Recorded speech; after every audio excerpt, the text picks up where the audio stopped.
इंसदादे दहशतगर्दी की अदालतें हैं जहां पे 9 मई के केसेस चल रहे थे और दोनों अदालतों से एक ही दिन आने वाले फैसलों में पीटीआई के रहनुमाओं को और कारकुनान को 10-10 साल कैद की सज़ा सुनाई गई है। जिस वक्त मैं आपसे बात कर रहा हूं, अब से चंद लम्हात पहले लाहौर की इंसदादे दहशतगर्दी अदालत ने फैसला सुनाया है और सिर्फ शाह महमूद कुरैशी को बरी किया गया है। साथ में कुछ और लोग भी बरी हुए, लेकिन यास्मीन राशिद, मियां महमूदुर रशीद, एजाज चौधरी, इनको 10-10 साल कैद की सज़ा सुना दी गई है।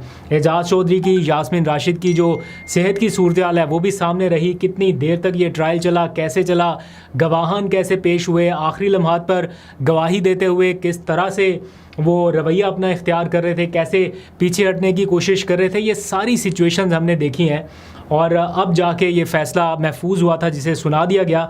और लाहौर के हवाले से ये ताज़ा तरीन अपडेट है कि यास्मीन राशिद, एजाज चौधरी, मियां महमूदुर रशीद, इनको 10-10 साल कैद की सज़ा सुनाई गई और शाह महमूद कुरैशी को बरी कर दिया गया है। शाह महमूद कुरैशी का अब क्या रोल रहेगा पीटीआई में, क्या रिहाई उनकी मुमकिन हो सकेगी, बाहर आएंगे तो क्या करेंगे, ये एक बहुत लंबी डिबेट रहेगी, इसके ऊपर आगे चल के बात करेंगे।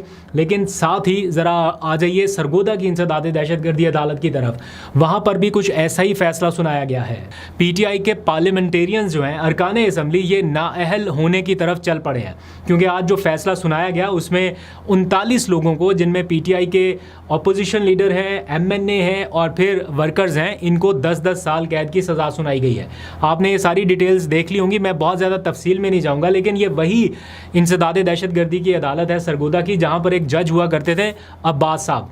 बारेश आदमी थे, दाढ़ी थी उनकी, और वो इंसदादे दहशतगर्दी अदालत के जज थे। 26वीं तरमीम से पहले वो जितनी रेजिस्टेंस कर सके उन्होंने की और उन्होंने बताया कि कैसे उनके ऊपर दबाव का सामना है उन्हें और क्या क्या हो रहा है। उन्होंने अपनी जो मुतलका अदालत थी लाहौर हाई कोर्ट, वहाँ पे रजू किया, सारा कुछ उन्होंने किया और बताया कि क्या उनके साथ हो रहा है। बड़े दलेराना किस्म के उन्होंने फ़ैसले दिए, जिसमें कुछ लोगों को उन्होंने बरी कर दिया 9 मई के केसेस में।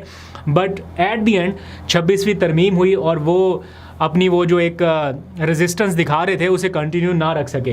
फिर लाहौर हाई कोर्ट में चीफ़ जस्टिस साहब की भी तब्दीली हो गई, नई चीफ़ जस्टिस साहिबा आ गई और फिर उनका तबादला हो गया, उनकी जगह नए जज साहब आए। ये ट्रायल पूरा चला और आज 39 वर्कर्स को, साथ ही पीटीआई के जो अपोजिशन लीडर है पंजाब असम्बली के, उनको 2 एमएनएज़ हैं, उन समेत 39 का फिगर है जिनको 10-10 साल कैद बामुशक्कत सुनाई गई है।